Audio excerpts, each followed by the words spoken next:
برادران اسلام، السلام علیکم ورحمۃ اللہ تعالی وبرکاتہ۔ الحمد للہ رب العالمین، والصلاة والسلام على سید المرسلین وعلى آلہ الطیبین الطاہرین وأصحابه الكرام أجمعين، وعلى كل من هو محبوب ومرضي لديه صلاة تبقى وتدوم بدوام الملك الحي القيوم. أما بعد، فأعوذ بالله من الشيطان الرجيم. بسم الله الرحمن الرحيم. أولئك كتب في قلوبهم الإيمان، صدق الله العظيم، وبلغنا رسوله النبي المكين الأمين الكريم. عزیزان ملت اسلامیہ، بزرگوں، نوجوان دوستوں، عقیدت و محبت کے ساتھ حضور پر نور شافعی ام النشور رحمت للعالمین شفیع المذنبین سرکار ابد قرار سید ابرار و اخیار احمد مختار محمد رسول اللہ صلی اللہ تبارک و تعالی علیہ وآلہ وسلم کی بارگاہ بے کس پناہ میں ہدیہ درود و سلام پیش کریں. اللہم صلی وسلم وبارک علی سیدنا و شفیعنا و حبیبنا و نبینا و مولانا محمد کما تحب و ترضا بأن تصلی علیہ صلاۃ و سلام علیک سیدی یا حبیبی یا رسول اللہ صلی اللہ تعالی علیہ وسلم. کچھ ہستیاں ایسی ہوتی ہیں کہ جن کے دلوں کو اللہ سبحانہ و تعالی اپنے اور اپنے محبوب کی محبت کے لیے پسند فرما لیتا ہے،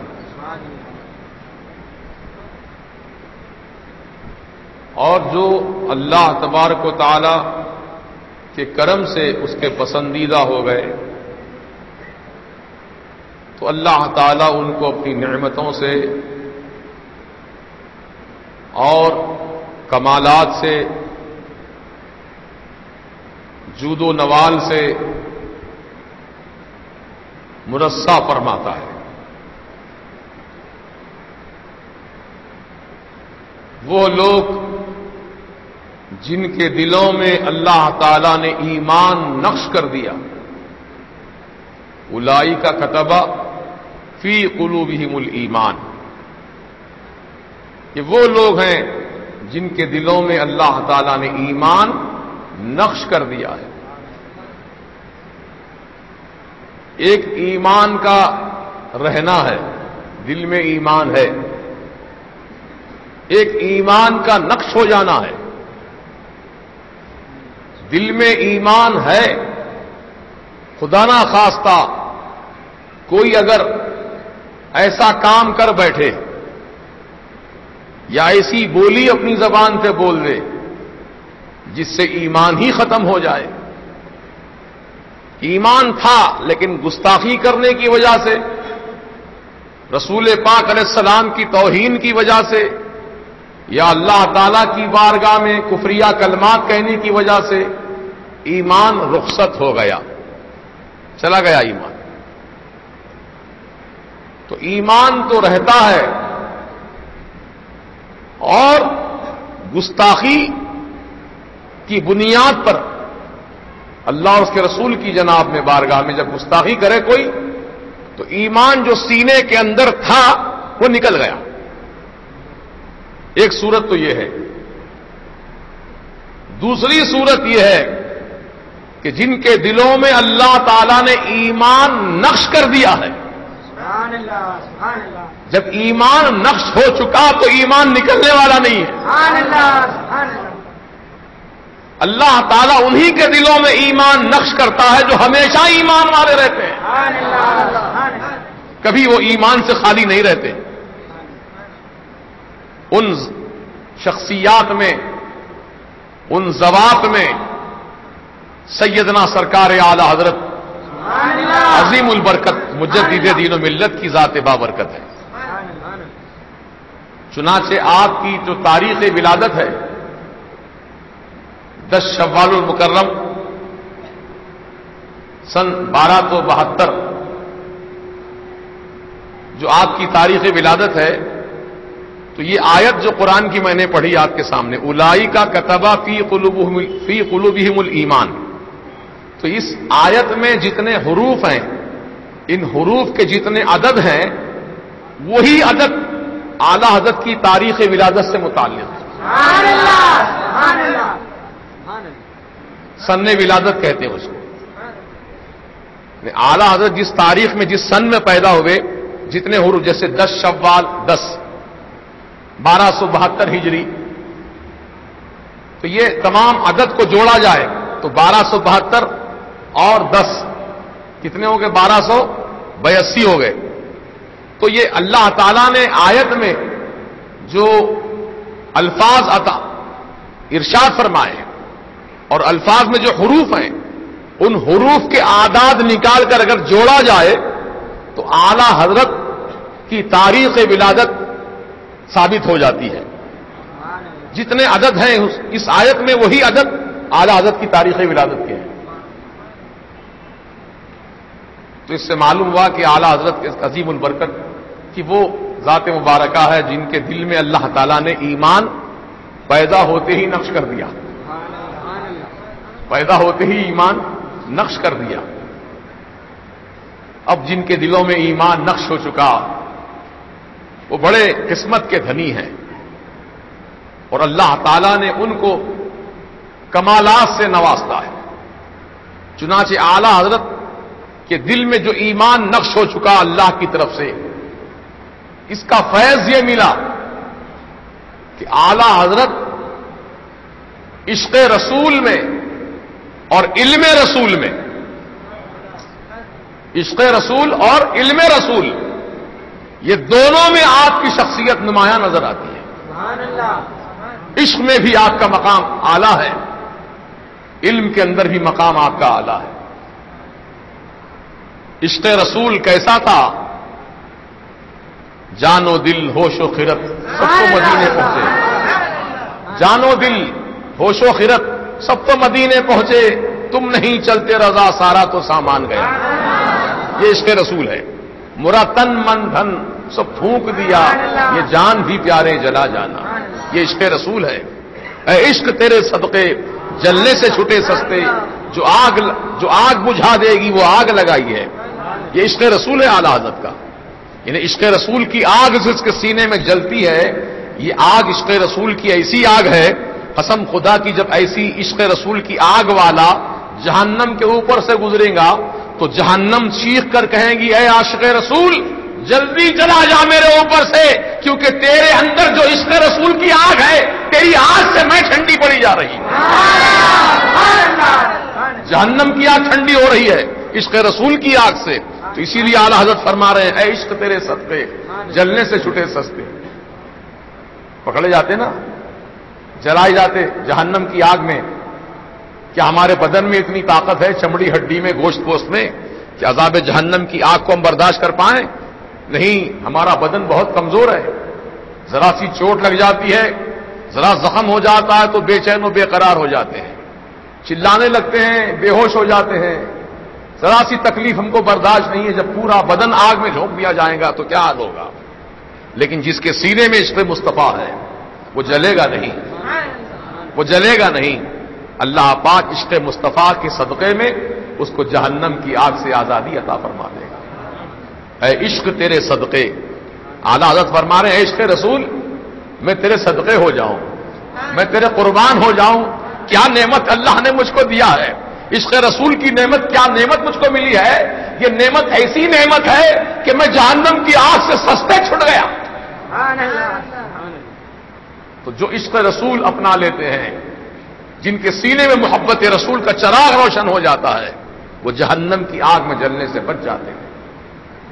ورنہ ہمارے عمل تو ایسے ہیں کیونکہ ٹھکانہ نہیں ان کا. صبح سے شام تک نہ جانے کتنی بار جھوٹ بولیں، کتنی غیبتیں کریں، کتنی مرتبہ آنکھوں سے ہم زنا کاری کریں، کانوں کا زنا کریں، زبان کا زنا کریں، ہاتھ پاؤں کا زنا کریں. کتنے گناہ ہم سے سرزد ہوتے ہیں صبح سے شام تک. کیا ہم اس قابل ہیں کہ جنت میں ڈال دیے جائیں؟ اور کیجئے ذرا.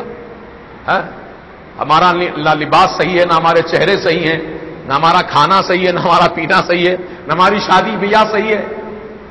بتائیے، شادی ہو رہی ہے، رات بھر گانے کی پارٹی چل رہی ہے. یہ جہنم میں جائیں گے یا جہنت میں جائیں گے؟ یہ لوگ جہنم میں جائیں گے، جنت میں جائیں گے؟ کہاں جائیں گے؟ عمل کیا بتا رہا ہے ان کا؟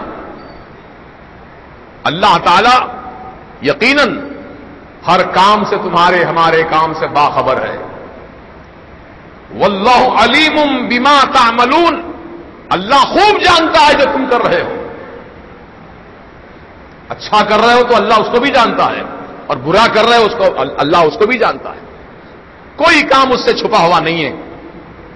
تو لہذا ہمارے عمل اتنے گنہونے ہو چکے ہیں، ہمارے عمل اتنے تباہ کن ہو چکے ہیں کہ ہم کیا صورت لے کر جائیں گے رب کی بارگاہ میں، کیا منہ لے کر جائیں گے رب کی بارگاہ میں.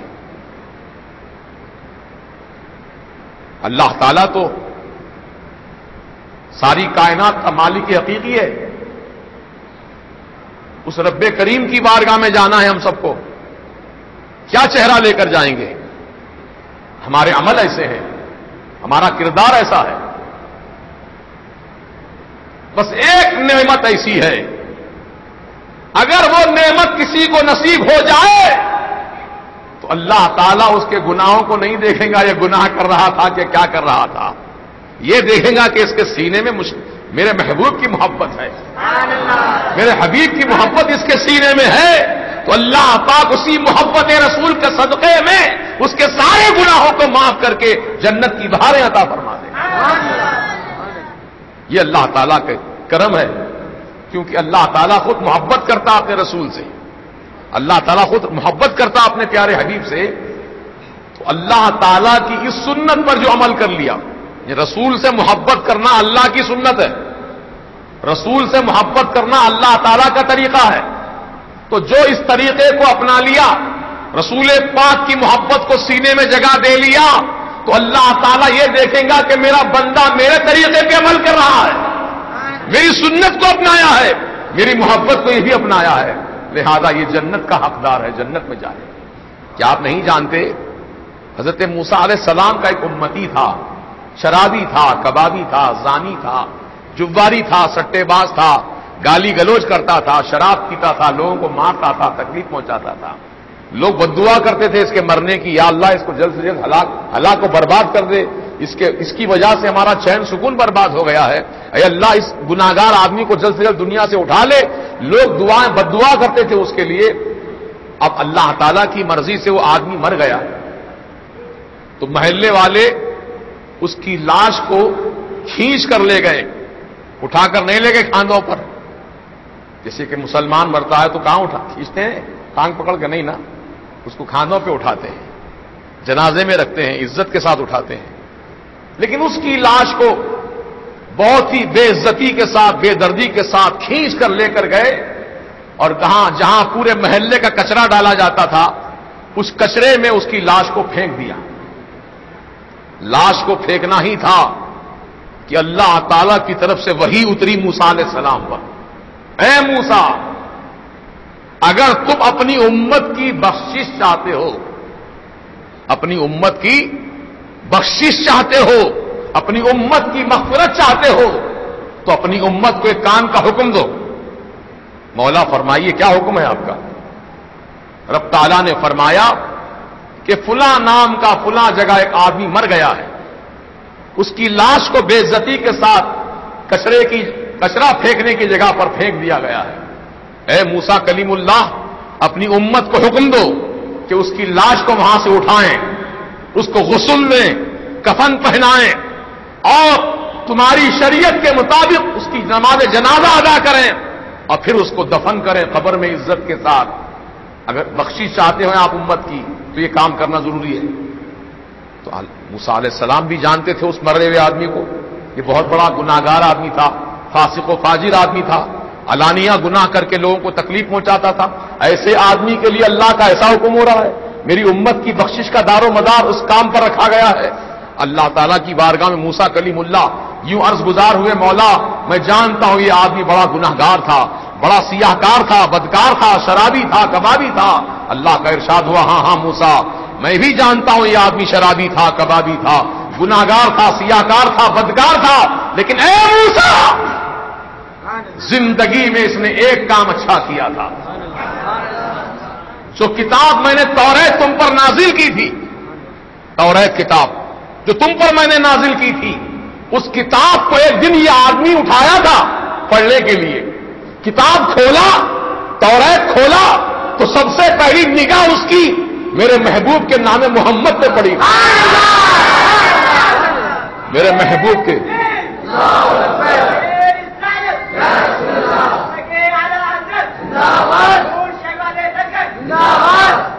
تو نام محمد پر نگاہ پڑتے ہی اچانک وہ بندے کے دل میں محبت پیدا ہو گئی. یہ محمد کتنا پیارا نام ہے، کتنا اچھا نام ہے. بس اٹھایا کتاب کو، چوما اپنے لبوں سے، آنکھوں سے لگایا تو اللہ نے فرمایا موسیٰ مجھے اس کی یہی ادا پسند آئی ہے، اس کی وجہ سے میں اس کی بخشش کا اعلان کرتا ہوں. اس کو جہنم میں نہیں جلاؤں گا. میرے محبوب سے محبت کی ہے اس نے، میرے محبوب کے نام سے محبت کی ہے. جنت کی بہاریں اس کے لیے. کہاں گئے گناہ اس کے؟ سب بخشے گئے. محبت وہ نعمت ہے پیارے. اسی لیے اعلی حضرت نے محبت رسول کو زیادہ ترجیح دی. محبت اپناؤ، یہ وہ سرمایہ ہے، نجات کا ذریعہ ہے کہ تمہارے اعمال نہیں دیکھے جائیں گے. کتنی نمازیں تم نے پڑھی، کتنے روزے رکھے، کتنی زکات دی، اللہ یہ دیکھے گا یہ محبت رسول سینے میں لایا ہے کہ نہیں لایا ہے. سرکار مدینہ علیہ السلام سے ایک صحابی نے پوچھا تھا، یا رسول اللہ علیہ السلام قیامت کب آئے گی؟ قیامت کب آئے گی سرکار فرمائیے. تو آقا نے فرمایا تم نے قیامت کے لیے کیا تیاری کی ہے؟ کیا تیاری کی؟ کتنی نمازیں پڑھے، کتنے روزے رکھے، کتنی زکات دی، کتنے حج کیے، کتنے عمرے کیے، کتنی تلاوت کی، کتنی تسبیح پڑھی، کتنے اچھے عمل کیے، تم نے آخرت کا توشہ کتنا تیار کیا بتاؤ. وہ صحابی ہیں، کیا ان کے پاس نمازوں کی کمی تھی؟ جب سے وہ ایمان لائے نمازیں پڑھ رہے ہیں، روزے رکھ رہے ہیں، اگر وہ صاحب نصاب ہیں تو زکات بھی دے رہے ہیں، حج بھی کیے ہیں، عمرہ بھی کیے ہیں، رات اور دن اللہ کے رسول کی صحبت میں حضور کے پیچھے نمازیں پڑھ رہے ہیں. کیا کمی ہے ان کے پاس عمل کی؟ بتائیے کیا کمی ہے عمل کی ان کے پاس؟ عمل بہت ہے ان کے پاس. حضور پھر بھی پوچھ رہے ہیں بتاؤ تم نے قیامت کے لیے کیا تیاری کی ہے؟ کیا تیاری کی تم نے قیامت کے لیے؟ مجھ سے پوچھ رہے ہو قیامت کب آئے گی، بتاؤ تو صحیح تم نے کیا تیاری کی ہے. وہ صحابی نے یہ نہیں کہا یا رسول اللہ اتنے دنوں کی نماز میرے پاس ہے، اتنے سالوں کے روزے ہیں، اتنی زکات ہے، اتنے حج کیے میں نے، اتنے عمرے کیے میں نے، اتنی تلاوت کی میں نے، اتنی تسبیح پڑھی میں نے، اتنے صدقہ دیا، اتنا خیرات کیا، اللہ کی راہ میں نے اتنا مال خرچ کیا، اپنی جان قربان کی، فلاں کی. کچھ نہیں بول رہے ہیں. یا رسول اللہ میں نے قیامت کے لیے کوئی تیاری نہیں کی سرکار، کوئی تیاری نہیں کی آقا. بس ہاں، بس میرے پاس ایک ہی عمل ہے سرکار، ایک ہی وجہ ہے میرے پاس، وہ یہ ہے کہ میں آپ سے زیادہ محبت کرتا ہوں، آپ سے میں عشق کرتا ہوں، آپ کی محبت دل میں رکھتا ہوں. تو سرکار نے خوش ہو کر فرمایا المرء مع من حبا، جا کامیاب ہو گیا تو، کیونکہ آدمی دنیا میں جس سے محبت کرتا تھا اللہ پاک اس کا حشر اسی کے ساتھ فرمائے گا. تو مجھ سے محبت کرتا تھا نا، اللہ پاک تیرا حشر میرے ساتھ کریں گے. اب حضور کے ساتھ جس کا حشر ہو کامیاب نہیں ہوگا؟ بتائیے. یقیناً کامیاب ہے. تو اس لیے نماز بھی ادا کرو. اب اعلی حضرت کیا فرما رہے؟ نماز بھی پڑھو، روزہ بھی رکھو، زکات بھی دو، حج بھی کرو، عمرہ بھی کرو، قرآن کی تلاوت بھی کرو، تسبیح پڑھو، سب پڑھو، سب ادا کرو. اسلام کے جتنے فرائض ہیں اس کو پابندی سے ادا کرو. یہ اعلی حضرت فرما رہے تھا پابندی سے ادا کرو. لیکن یاد رکھو کہ نماز سے ساتھ میں محبت رسول بھی ہو. محبت رسول کے ساتھ نماز پڑھو، محبت رسول کے ساتھ روزہ رکھو، محبت رسول کے ساتھ زکات دو، محبت رسول کے ساتھ عمرہ کرو، محبت رسول کے ساتھ حج کرو. تو یہ تمہارے عمل اللہ کی بارگاہ میں قبول ہیں، مقبول ہیں۔ اگر تم نے محبت رسول سے کنارہ کش ہو کر یہ سمجھ گئے کہ میں بہت بڑا تیسمار خاں بن گیا ہوں، مجھے کسی کی محبت کی کیا ضرورت ہے، میں خود اپنے عمل سے جنت میں چلا جاؤں گا، وہ لٹک جائے گا، وہ جنت میں نہیں جائے گا، اس کو محبت رسول ضروری ہے۔ ایمانی مکمل نہیں ہوتا ہے محبت رسول کے بنا، جب ایمانی مکمل نہیں ہوا اس کا تو کہاں کا عمل اس کا قبول ہوگا؟ جس کا ایمان مکمل ہے اسی کا عمل بھی قبول ہے، اور جس کا ایمان مکمل نہیں اس کا عمل بھی قبول نہیں۔ تو یہی راز کی باتیں اعلی حضرت نے ملت اسلامیہ کو بتائی ہیں، ورنہ ہم بھی آج پتہ نہیں کہاں در در کی ٹھوکریں کھاتے پھرتے۔ درے اعلی حضرت نصیب ہو گیا، ایمان محفوظ ہو گیا، درے اعلی حضرت نصیب ہو گیا، دامن اعلی حضرت مل گیا، ایمان محفوظ ہو گیا، ایمان محفوظ ہو گیا۔ اسی لیے تو یہ فقیر کہتا ہے کہ بے شک ہندوستان کی سرزمین پر سرکار غریب نواز نے اسلام کو پھیلایا ہے، اسلام کو پھیلایا، اتنا پھیلایا 95 لاکھ کافروں کو کلمہ پڑھا کر مسلمان بنایا میرے غریب نواز نے۔ خواجہ قطب الدین بختیار کاکی نے اسلام کو پھیلایا ہے، بابا فرید گنج شکر نے اسلام کو پھیلایا ہے، حضرت نظام الدین اولیاء نے اسلام کو پھیلایا ہے، صابر پیا کلیری نے اسلام کو پھیلایا ہے، بندہ نواز نے اسلام کو پھیلایا ہے، ہر اللہ کے ولی نے اسلام کو پھیلایا ہے، یوسف شریف نے اسلام کو پھیلایا ہے، بابا شرف الدین نے اسلام کو پھیلایا ہے، ہر ولی نے اسلام کو پھیلایا ہے۔ اب اسلام کو پھیلانے والی شخصیتیں اللہ کے ولی ہیں، تو اعلی حضرت نے اسلام کو بچایا ہے، اعلی حضرت نے اسلام کو بچایا ہے۔ ورنہ یہ وہابی ازم، یہ تبلیغی ازم، یہ جو یہودی ازم، نصرانی ازم جو چل رہے تھے، دین و اسلام کو مٹانے کی کوششیں ہو رہی تھیں، اعلی حضرت نے ایمان و اسلام کو تباہ ہونے سے بچا لیا۔ آج ہمارے سینے میں محبت رسول ہے، یہ اعلی حضرت کا صدقہ ہے۔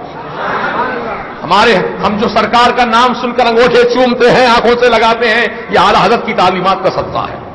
ہم نیاز پڑھتے ہیں، فاتحہ پڑھتے ہیں، سلام پڑھتے ہیں، یہ اعلی حضرت کی علمی کاوشوں کا صدقہ ہے۔ اگر آپ کی کاوشیں نہ ہوتی تو ہم بھی آج وہابی ہو گئے ہوتے، ہم بھی بدعقیدہ بن گئے ہوتے، لیکن اعلی حضرت کے در نے ہمارے ایمان کو محفوظ فرما دیا۔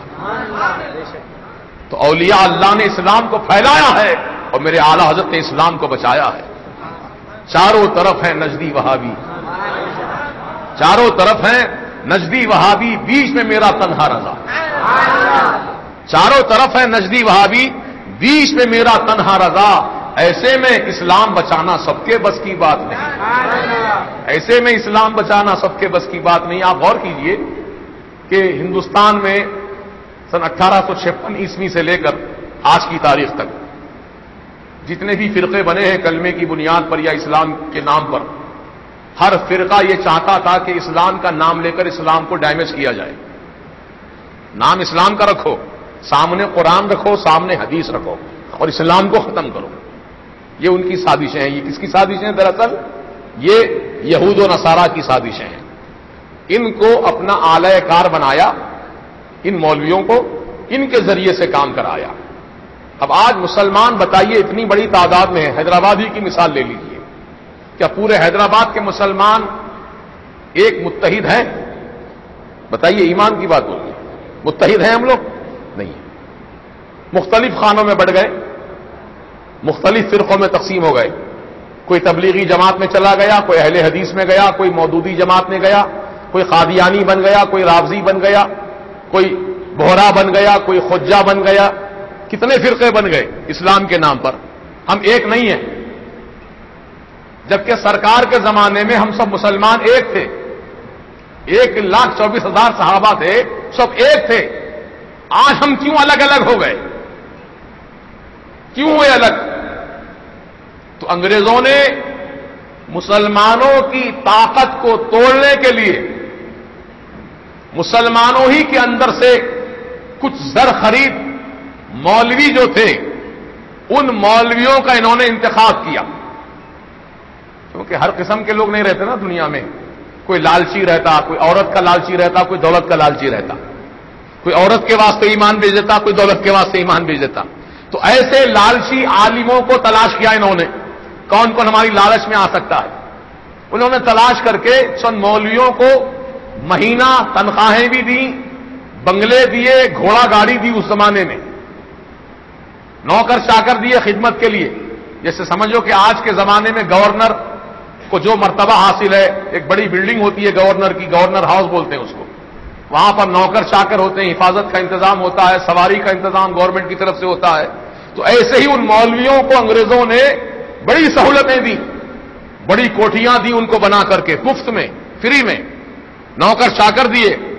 مہینہ اس دور میں، آج سے 100 سال پہلے کی بات بتا رہا ہوں میں آپ کو، اس دور میں مہینہ 500 روپے وظیفہ ملتا تھا برٹش گورنمنٹ کی طرف سے ان مولویوں کو.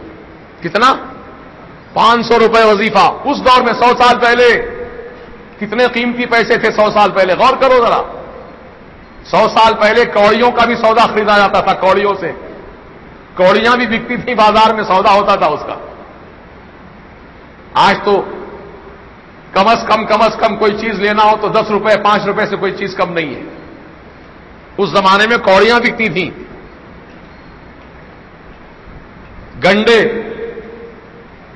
ہوتے تھے، چھوٹے چھوٹے گنڈے، وہ ایک گنڈے میں اتنا سامان، 2 گنڈے میں اتنا سامان. حالانکہ پیسے نہیں ہوتے تھے، وہ گنڈے پتہ نہیں کس چیز کے ہوتے تھے، وہ گنڈوں میں سامان خریدا جاتا تھا اس دور میں. تو 500 روپے اس دور کے کتنے اہمیت والے ہو گئے؟ آج کے دور کے 50 لاکھ سمجھ لو آپ. آج کے دور کے 50 لاکھ.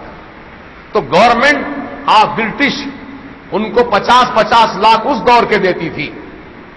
تو کتنی سہولتیں ان کو دی گئیں. کیوں دی گئیں؟ اسی وجہ سے کہ ان مولویوں سے قرآن کا ترجمہ غلط لکھوایا، غلط کتابیں لکھوائیں، کتابوں میں حضور کی بارگاہ میں گستاخیاں لکھوائیں. پھر کتاب کا ٹائٹل دیکھو تو اسلام اور ایمان کے نام پر ہے. جیسے نام رکھا کتاب کا تقویت الایمان. کتاب کا نام کیا ہے؟ تقویت الایمان. کیا معنی تقویت الایمان کے؟ ایمان کو تقویت دینے والی، طاقت دینے والی کتاب، جبکہ وہ ایمان کو برباد کرنے والی کتاب ہے. کیا لکھا کتاب لکھنے والا اسماعیل دہلوی اس کتاب میں؟ معلوم آپ کو؟ اللہ صاحب کے سامنے ہر مخلوق، چاہے وہ چھوٹی ہو یا بڑی، چھوٹی مخلوق سے مراد جانور، کیڑے مکوڑے، اور بڑی مخلوق سے مراد انسان ہیں. انسانوں میں پھر اولیاء ہیں، علماء ہیں، پھر ان کے آگے صحابہ ہیں، تابعین، طبع تابعین، ائمہ، مجتہدین، محدثین ہیں، پھر ان کے آگے جو ہے انبیاء، مرسلین ہیں، رسولان اعظام ہیں. یہ اعلیٰ مخلوق ہے، بڑی مخلوق ہے نا، بڑی مخلوق ہے نا. تو اب یہ لکھنے والا لکھ رہا ہے اللہ کے سامنے چاہے مخلوق چھوٹی ہو یا بڑی، چمار سے بھی زیادہ ذلیل ہے. چمار، جوتے سینے والا چمار، موچی، اس کو چمار کہتے ہیں. پھٹے پرانے جوتے پرانے سیتا ہے وہ چمار. انہیں وہ چمار سے بھی زیادہ ذلیل ہے اللہ کے سامنے. چمار کی بھی تھوڑی عزت ہے اللہ کے سامنے، لیکن اس سے زیادہ بے عزت جو ہے وہ بڑی مخلوق والے ہیں. بڑی مخلوق میں کون ہے؟ نبی ہیں، رسول ہیں، انبیاء ہیں، اولیاء کرام ہیں، ایمان والے ہیں. کیا ہم چمار سے زیادہ ذلیل ہیں؟ بولیے نا. ہم عام مسلمانوں کی بات کرو، نبی کی بات تو الگ اعلیٰ ہے.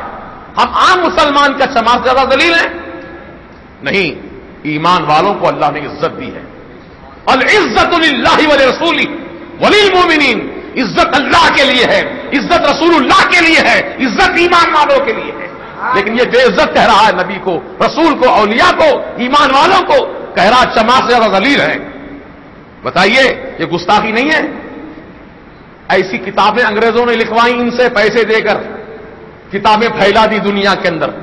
یہ کتابیں پڑھ پڑھ کے لوگ گمراہ ہو گئے. جو کتاب میں لکھا اسی کو صحیح ماننے لگے. ایمان رخصت ہو گیا، بدعقیدگی آ گئی، گستاخیاں کر کے اللہ رسول سے دور ہو گئے. پھر چہرے پہ داڑھی بھی برابر ہے، پیشانی پہ گھٹا بھی برابر ہے، اونچا پاجامہ بھی ہے، لمبا کرتا بھی ہے. کس کام کا ہے لمبا کرتا؟ کیا کرتا بچائیں گا تم کو دوزخ میں جانے سے؟ تمہارا اونچا پاجامہ بچائیں گا دوزخ میں جانے سے؟ کیا پیشانی کا گھٹا بچائیں گا دوزخ میں جانے سے؟ کیا مسواک کی کاڑی بچائے گی دوزخ میں جانے سے؟ کیا بچائے گی تم کو؟ ایمان ہے بچانے والا، ایمان. اور ایمان نام ہے محبت رسول کا، ایمان نام ہے عشق مصطفیٰ کا، کہ جس کے سینے میں محبت رسول ہے وہی ایمان والا ہے. بخاری کی حدیث اٹھاؤ، مسلم شریف کی حدیث اٹھاؤ، صحیح بخاری، صحیح مسلم. قال رسول اللہ صلی اللہ تعالی علیہ وسلم لا یؤمن احدکم حتی اکون احب الیہ من والدہ وولدہ والناس اجمعین. آقا فرماتے تم میں سے کوئی بھی آدمی ایمان والا نہیں ہو سکتا, کوئی بھی نہیں ہو سکتا ایمان والا. کب تک نہیں ہو سکتا؟ حتی اکون احب الیہ, جب تک کہ میری محبت زیادہ ہو. کس سے؟ والدہ, ماں باپ سے بڑھ کر میری محبت ہو. آقا فرما رہے ہیں, بخاری مسلم کی حدیث ہے, یاد رکھنا حوالہ. آقا فرما رہے ہیں ماں باپ سے بڑھ کر مجھ سے محبت رکھنا. وہ ولدی, اور اپنی اولاد سے بڑھ کر مجھ سے محبت کرنا. والناس اجمعین, اور دنیا کے جتنے انسان ہیں اس میں دوست بھی ہیں, رشتہ دار بھی ہیں, سب ہیں شامل, تمام انسانوں سے بڑھ کر مجھ سے محبت کرنا. جب مجھ سے تم محبت کرو گے تبھی تم ایمان والے کہلاؤ گے. تو ایمان والا بننا ہے تو محبت رسول کو اپنانا ضروری ہے. اب جس کے دل میں محبت ہوگی رسول کی وہ بے نمازی نہیں ہو سکتا. رسول کی جس کے دل میں محبت ہے وہ بے نمازی نہیں ہو سکتا, وہ بے روزے دار نہیں ہو سکتا, وہ بغیر کسی مطلب کے گناہ کے کام میں نہیں, وہ بغیر کسی مطلب یہ کہ اللہ تعالیٰ کی برائی نہیں بول سکتا, اللہ تعالیٰ کی وہ ناراضگی نہیں بول سکتا, کیونکہ اس کے دل میں ایمان ہے, ڈرتا ہے اللہ سے. کیونکہ اللہ تعالیٰ جن کے دلوں میں ایمان رکھتا ہے وہ اللہ سے ڈرتے ہیں, وہ اللہ سے ڈرتے ہیں اور اللہ تعالیٰ کی اطاعت اور فرما برداری کرتے ہیں, اور اللہ پاک ان کو اپنے رحمتوں اور نعمتوں اور سعادتوں سے انہیں نوازتا جاتا ہے. تو اس وقت ہم جو پیغام اعلیٰ حضرت کی کتابوں کی روشنی میں آپ کے سامنے پیش کر رہے ہیں, اس لیے کہ اعلیٰ حضرت کل ہی کا دن گزرا, یعنی 10 شوال المکرم, اسی تاریخ میں اعلیٰ حضرت کی ولادت باسعادت ہوئی سن 1856 عیسوی میں. اعلیٰ حضرت یقیناً ایک ایسے عبقری شخصیت کا نام ہے کہ جن کا اوڑھنا بچھونا, جن کا چلنا پھرنا, جن کا سونا جاگنا عشق مصطفیٰ پر مشتمل ہے. یعنی ان کا ہر کام میں حضور کی محبت ہے. چنانچہ آپ مکۃ المکرمہ گئے تھے حج کے لیے, تو وہاں پر تحریری مناظرہ ہوا تھا, تفصیل سن چکے ہیں آپ. تو حضور اعلی حضرت نے کتاب لکھی, اس کا نام ہے الدولۃ المکیہ بالمادۃ الغیبیہ. یعنی حضور کے علم غیب پر مکۃ المکرمہ میں حج کے لیے گئے تھے آپ, کتاب لکھنے نہیں گئے تھے وہاں, حج کی نیت سے گئے تھے, لیکن معاملہ ایسا سامنے آ گیا کہ کتاب لکھنے کی ضرورت پڑ گئی. تو آپ نے عربی زبان میں, اردو ہندی میں نہیں, عربی زبان میں 500 پیجز پر مشتمل کتاب لکھوائی اپنے بڑے صاحبزادے سے. بولتے جاتے تھے اعلیٰ حضرت لکھو, یہ لکھو, یہ آیت لکھو, یہ حدیث لکھو, یہ حوالہ دو, یہ حوالہ پیش کرو. تو 500 پیجز بھر گئے پورے, عربی زبان میں کتاب لکھوائی. اس کا نام رکھا آپ نے الدولۃ المکیہ. کیا نام رکھا؟ الدولۃ المکیہ. انہیں مکہ شریف کی صدقے میں اللہ نے مجھ کو یہ دولت علم سے نوازا ہے. اس کا نام رکھا الدولۃ المکیہ بالمادۃ الغیبیہ. یعنی حضور پاک علیہ السلام کے علم غیب کو ثابت کیا اپنے قرآن اور حدیث کی آیتوں سے کہ بے شک اللہ تعالیٰ نے اپنے نبی کو علم غیب کے خزانے عطا فرمائے. لیکن یہ وہابی تبلیغی اہل حدیث جتنے ہیں سب حضور کے علم غیب کا انکار کرتے ہیں. یہ کہتے ہیں رسول کو علم غیب نہیں تھا, پیٹ پیچھے کی خبر نہیں تھی معاذ اللہ نبی کو, دیوار کے پیچھے کیا ہے نبی کو نہیں معلوم تھا, کل کیا ہونے والا نبی کو نہیں معلوم تھا. یہ کہتے ہیں یہ بدعقیدہ جماعتیں, لیکن اللہ تعالیٰ نے اپنے رسول کو کیسا علم عطا کیا آؤ بتاتا ہوں میں آپ کو. 17 رمضان کو سن 2 ہجری میں جنگ بدر واقع ہوئی, آپ جانتے ہیں. تو حضور پاک علیہ السلام جنگ ہونے سے پہلے آپ پہنچ گئے میدان بدر میں, میدان کا جائزہ لیا. ادھر ابو جہل کی فوج ہے, ادھر سرکار کے ساتھ آنے والے صحابہ کی جماعت ہے. تو حضور پاک نے ہاتھ میں چھڑی لی ہے کھجور کی. حضور کا علم غیب بتا رہا ہوں میں آپ کو, ابھی جنگ شروع نہیں ہوئی ہے, ابھی جنگ نہیں ہوئی ہے, ابھی نارمل حالت میں ہے. حضور نے ہاتھ میں چھڑی لے کر زمین پر لکیریں کھینچی, کل یہاں پر اتبا کی لاش ہوگی، یہاں پر ابو جہل کی لاش ہوگی، یہاں پر شیبہ کی لاش ہوگی، یہاں پر فلاں کافر کی لاش ہوگی. کل مرنے والے کا نام لے لے کر فرمایا کہ کون کل مرے گا جنگ میں، کل کون مرنے والا ہے جنگ میں، اس کا نام لے کر بتایا حضور نے اور جگہ بھی بتا دی. یہاں پر اس کی لاش ہوگی، یہاں فلاں کافر مرے گا، یہاں فلاں کافر مرے گا. تو جب جنگ شروع ہوئی 17 رمضان کو، شام تک جنگ ختم ہو گئی، کافر مر گئے، بھاگ گئے کچھ چھوڑ کر میدان، مسلمانوں کو اللہ نے کامیابی عطا فرما دی. تو صحابہ کرام جب جنگ کے میدان میں گئے، کافروں کی لاشیں دیکھیں، تو حضور نے جس کافر کا نام لے کر لکیر کھینچ دی تھی، اسی لکیر کے اوپر مرنے والے کی لاش پڑی ہے، حتیٰ کہ ریڑھ کی ہڈی اسی لکیر کے اوپر ہے، ایک انچ بھی آگے پیچھے نہیں. یہ حضور کا علم غیب ہے. اسی لیے اعلیٰ حضرت نے ہم کو درس دیا، اور کوئی غیب کیا تم سے نہا ہو بھلا، جب نہ خدا ہی چھپا تم پہ کروڑوں ضرور. ایسے سینکڑوں دلیلیں دے سکتا ہے فقیر.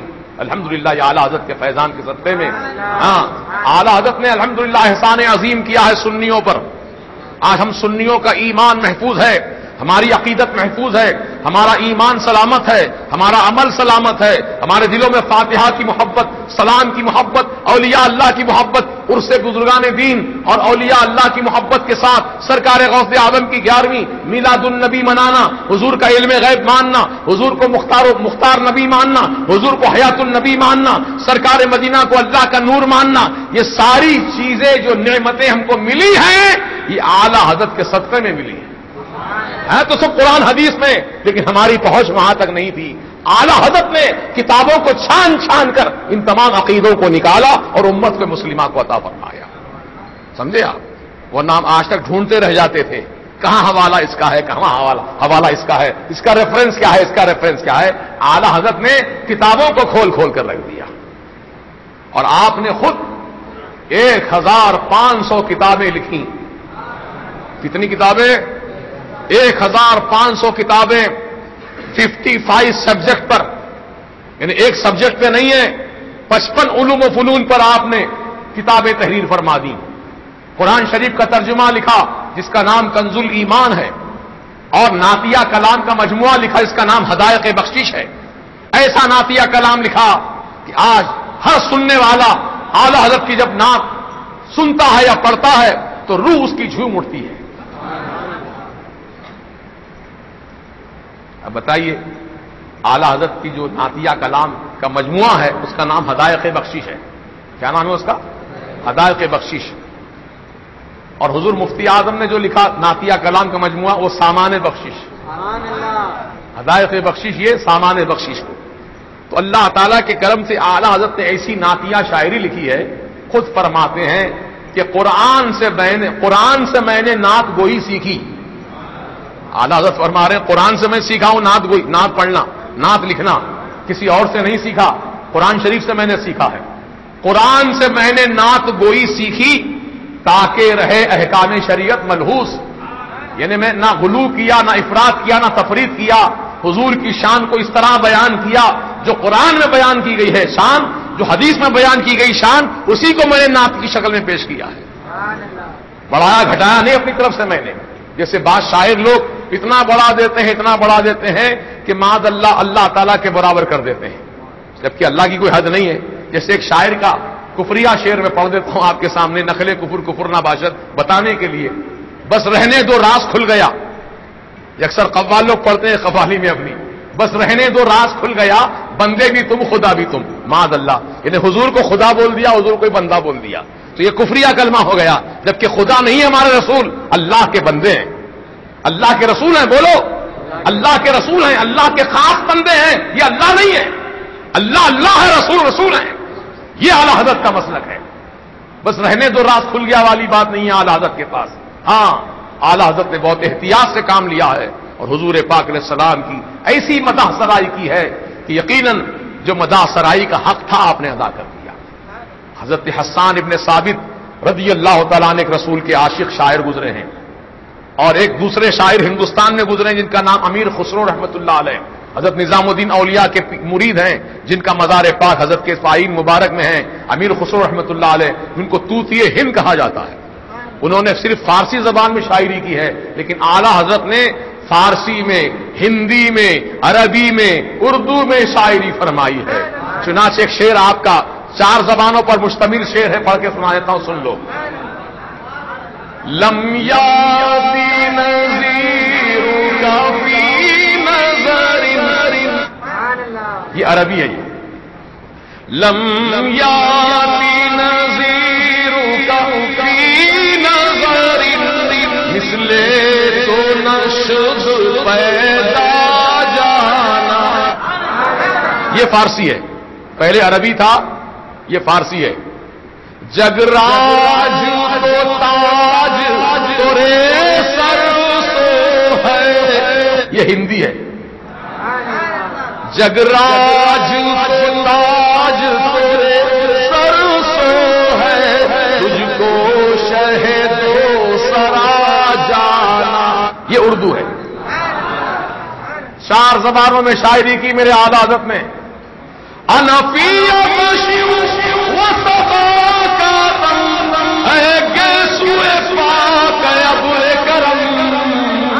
برسنہارے رم جھم برسنہارے رم جھم دو بوند ادھر بھی گرا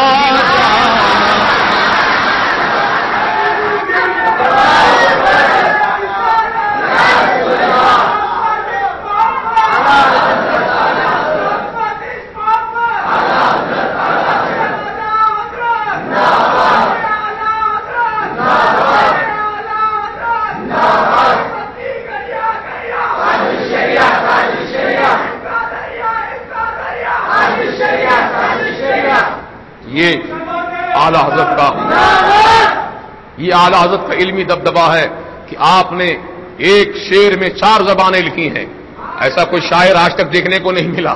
ہاں پھر کیا فرماتے ہیں، یہ جو میں نے 4 زبانوں میں نعت شریف لکھی ہے سرکار کی شان میں، یہ کچھ دوستوں کا مشورہ تھا میرے لیے کہ حضور ایک ایسی نعت لکھیے جو 4 زبانوں میں ہو۔ ارشاد احبا ناطق تھا، ناچار اس راہ پڑا جانا، یعنی میں تو لکھ رہا تھا لیکن سرکار کی شان میں یا تو عربی میں لکھ لیتا یا فارسی میں لکھتا یا اردو میں لکھتا، لیکن میرے احبا نے، میرے چاہنے والوں نے فرمائش کی مجھ سے ایک ایسی نعت لکھی ہے حضور جو 4 زبانوں میں ہو، تو میں نے لکھنا شروع کر دیا۔ اللہ، یہ اعلی حضرت کی شاعری ہے۔ اور مصطفیٰ جان رحمت پہ لاکھوں سلام جو ہم پڑھتے ہیں ہر جمعہ میں، یہ سلام اتنا بڑا سلام ہے، 16 صفوں پہ سلام ہے یہ جملہ، 16 پیجز، حضور کے سر مبارک کے بال مبارک سے لے کر حضور پاک علیہ السلام کے پاؤں مبارک کے ناخن مبارک تک ہر چیز پہ سلام ہے۔ داڑھی مبارک پہ سلام ہے، لبوں پہ سلام ہے، کانوں پہ سلام ہے، پیشانی پہ سلام ہے، آنکھوں پہ سلام ہے۔ جیسے کہ اعلی حضرت فرماتے ہیں، جس طرف اٹھ گئی دم میں دم آ گیا، جس طرف اٹھ گئی دم میں دم آ گیا، اس نگاہ عنایت پہ لاکھوں سلام۔ کانوں پہ سلام پیش کیا، دور و نزدیک کے سننے والے وہ کان لالے کرامت پہ لاکھوں سلام۔ حضور کی زبان پہ سلام پڑھا، وہ زبان جس کو سب کن کی کنجی کہیں، اس کی نافذ حکومت پہ لاکھوں سلام۔ حضور پاک علیہ السلام کے لبوں پر سلام پیش کیا، پتلی پتلی گلے قدس کی پتیاں، ان لبوں کی نزاکت پہ لاکھوں سلام۔ اور حضور کے پاؤں مبارک پہ سلام پیش کیا، کھائی قرآن نے جس کے خاکے گزر کی قسم، کھائی قرآن نے جس کے خاکے گزر کی قسم، اس کفے پا کی حرمت پہ لاکھوں سلام۔ کفے پا کہتے ہیں پاؤں مبارک کو، حضور کے پاؤں مبارک پہ بھی سلام پیش کیا، حضور کے ناخنوں پہ سلام پیش کیا، حضور کی زبان پاک پہ سلام پیش کیا، پیٹ مبارک پہ سلام پیش کیا۔ کل جہاں ملک اور جو کی روٹی غذا، کل جہاں ملک اور جو کی روٹی غذا، اس شکم کی قناعت پہ لاکھوں سلام۔ ہاتھوں پہ سلام پیش کیا، ہاتھ جس سمت اٹھا غنی کر دیا، ہاتھ جس سمت اٹھا غنی کر دیا، موجے بہرے سماحت پہ لاکھوں سلام۔ ہے کوئی ایسی شاعری تو بتاؤ دنیا میں۔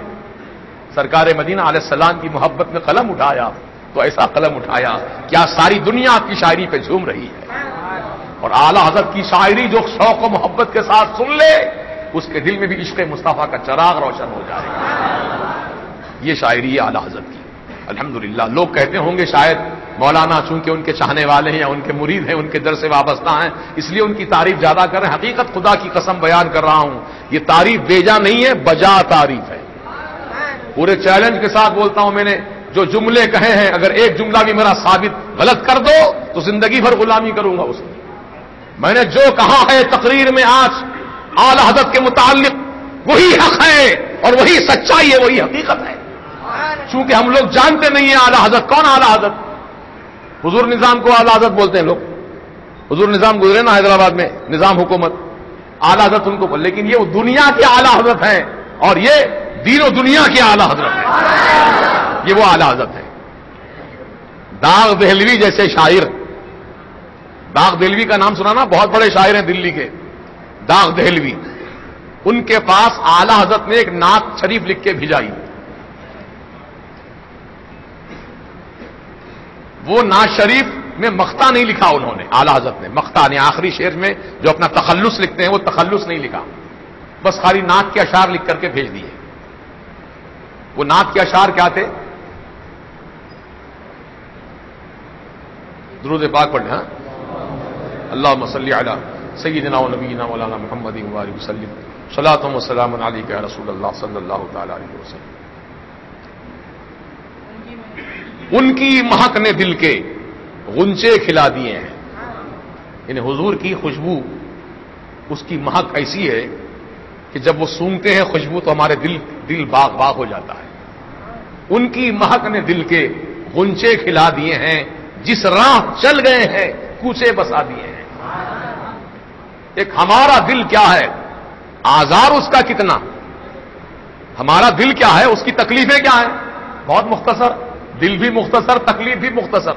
اعلی حضرت فرما رہے ہمارا دل کیا ہے, آزار اس کا کتنا, تم نے تو چلتے پھرتے مردے جلا دیے ہیں. ملک سکر. پھر یہ تمام شاعرانہ کلام لکھ کر کے داغ دہلوی کے پاس بھیجا تو داغ صاحب نے نعتیہ کلام پڑھ کر کہا یہ کس نے لکھا ہے, کس نے لکھا ہے, کس نے لکھا ہے. تو ان کے بڑے بھائی تھے اعلی حضرت کے برادر گرامی تھے حسن رضا صاحب, وہ لے کر گئے تھے. انہوں نے کہا یہ میرے بھائی ہیں احمد رضا ان کا نام ہے, انہوں نے لکھا ہے. تو لاؤ, انہوں نے مقطع نہیں لکھا, مقطع میں لکھتا ہوں. تو داغ دہلوی نے قلم پکڑ کر مقطع اس نعت کا انہوں نے لکھا کہ ملک سخن کی شاہی تم کو رضا مسلم, ملک سخن کی شاہی تم کو رضا مسلم, جس سمت آ گئے ہو سکے بٹھا دیے. جس سمت آ گئے, یعنی اللہ تعالیٰ نے آپ کو ایسی سخن آوری عطا فرمائی ہے, آپ کو ایسا کلام عطا کیا ہے, آپ کو ایسا علم عطا کیا ہے, ایسی شاعری کا آپ کو فن عطا کیا ہے کہ جس سمت آپ آگے بڑھے ہیں اپنے سکے بٹھا دیے ہیں. ملک سخن کی شاہی تم کو رضا مسلم, جس سمت آ گئے ہیں سکے بٹھا دیے. اعلی حضرت عظیم البرکت رحمت اللہ تعالی علیہ کے تعلق سے بس اتنا ہی میں کہہ کر اپنی گفتگو سمیٹ لیتا ہوں کہ اعلی حضرت 10 شوال کو پیدا ہوئے اور آپ علم و فن کا شاہکار ہیں. بولیے, علم و فن کا شاہکار ہیں. تو جتنے دنیا میں عربی مدرسے ہیں, جتنے بھی عربی مدرسے ہیں, وہ سارے عربی مدرسے شعبان کی 15 تاریخ سے بند ہو جاتے ہیں, رمضان کا پورا مہینہ بند رہتے ہیں, پھر شوال کی 10 تاریخ آتے ہی مدرسے کھل جاتے ہیں. شوال کی 10 تاریخ کو اعلی حضرت پیدا ہوئے. کیا نسبت ہے دیکھو آپ, حالانکہ کوئی جانے نہیں پوجے نہیں, بغیر جانے بوجھے کہ 10 شوال سے تعلیم شروع کرتے ہیں اپنے مدرسوں میں, تو معلوم ہوا اعلی حضرت اس دن پیدا ہوئے ہیں جس دن مدرسے کھلتے ہیں. یہ علم کا تعلق ہے آپ کا. تو عشق رسول اور علم رسول میں ابقری شخصیت کا نام اعلی حضرت فاضل بریلوی امام احمد رضا رضی اللہ تعالیٰ عنہ ہے. اللہ تعالیٰ آپ کی تعلیمات حقہ پر, آپ کی تصانیف پر ہم کو عمل کرنے کی توفیق رفیق عطا فرمائے. اور مدرسہ کھل چکا ہے, جو بچے چھٹی میں گئے تھے ان سے گزارش ہے کہ بچے مدرسے میں رجوع ہو جائیں, اور جو نئے داخلے ہونے والے ہیں انشاءاللہ کل ان کا امتحان ہوگا. کل 12 شوال ہے, انشاءاللہ کل ان کا امتحان ہوگا. کس جماعت میں ان کو لیا جا سکتا ہے, وہ تعلیمی قابلیت ان کی جانچی جائے گی. تو آپ تمام وہ طلباء جو داخلہ لینے کے لیے فارم داخل کیے ہیں ان سے گزارش ہے کہ وہ کل اپنے وقت پر مقرر رہیں، موجود رہیں مدرسے میں، انشاءاللہ کل ان کا امتحان ہوگا. اور جو بچے حافظ بننا چاہتے ہیں ان کے لیے بھی جماعت یہاں پر قائم کی جا رہی ہے، حافظ بننے والوں کے لیے. لہذا جو اپنے بچوں کو حافظ قرآن بنانا چاہتے ہیں وہ بھی لے کر آئیں بچوں کو، اور جو عالم بنانا چاہتے ہیں وہ بھی لے کر آئیں اپنے بچوں کو. انشاءاللہ یہ ساری سہولتیں مرکز اہل سنت پر فراہم کی جا رہی ہیں، اور کوئی فیس نہیں ہے، کوئی اس کا جو ہے ہدیہ نہیں ہے، بغیر ہدیے کے بغیر فیس کے تعلیم دی جائے گی. اور جو بچے عالم کا کورس پڑھ رہے ہیں ان کے لیے مدرسے میں ہاسٹل ہے، وہ ہاسٹل میں ان کے لیے 3 ٹائم کا کھانا فری ہے، تعلیم فری ہے، ان کی دوا دارو سب فری ہے، کوئی ان کا خرچ نہیں ہے. بلکہ الٹا ایسے غریب بچے جن کے ماں باپ کے پاس دولت نہیں ہے، یا جن کے ماں باپ تو ہیں لیکن کمانے کے قابل نہیں ہیں، ایسے غریب بچوں کو جن کا کوئی سہارا نہیں ہے دنیا میں، ایسے بچوں کو مہینہ 200 روپے یا 300 روپے یا 500 روپے اس طریقے سے وظیفہ الگ الگ جیسی جس کی حالت ہوتی ہے ویسے مدرسے کی طرف سے پیسے بھی ان کو دیے جاتے ہیں. الحمدللہ یہ سب آپ حضرات کے تعاون کا نتیجہ ہے. آپ نے جو چندہ دیا نا رمضان شریف میں، عید الفطر کے دن اور شب قدر میں، جو جس موقع پر بھی آپ نے مجھ فقیر کے کہنے پر آپ نے چندہ عنایت کیا، یہ سب آپ حضرات کی محنتیں، آپ حضرات کی عطیے اور آپ حضرات کے ہدیے جو کچھ پیش کیے آپ نے اللہ رسول کی محبت میں، یہ سب انہی سے سب کام انجام پا رہے ہیں. یہ مسجد اتنی بڑی بنی ماشاءاللہ، اس کے 2 فلور اور بننا باقی ہے، وہ بھی بنیں گے انشاءاللہ، اور ہم سب مل کے کریں گے انشاءاللہ.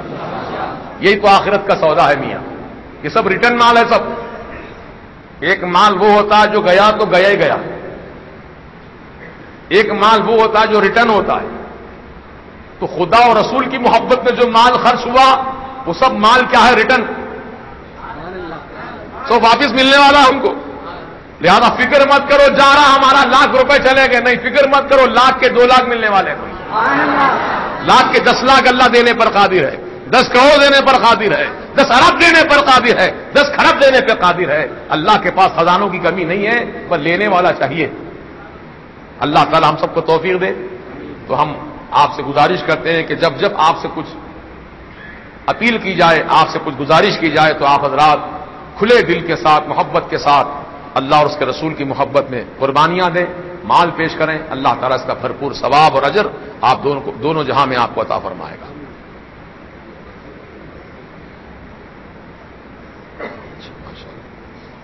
یہ ایک نوجوان ہے، میں سمجھتا ہوں بیچارے جو بھی کام کاج کرتے ہیں، جو آمدنی ان کی ہوتی ہے، پورا اپنا جیب میں جو پیسے تھے ان کے سب نکال کے دے دیے ہیں مرکز اہل سنت کے لیے.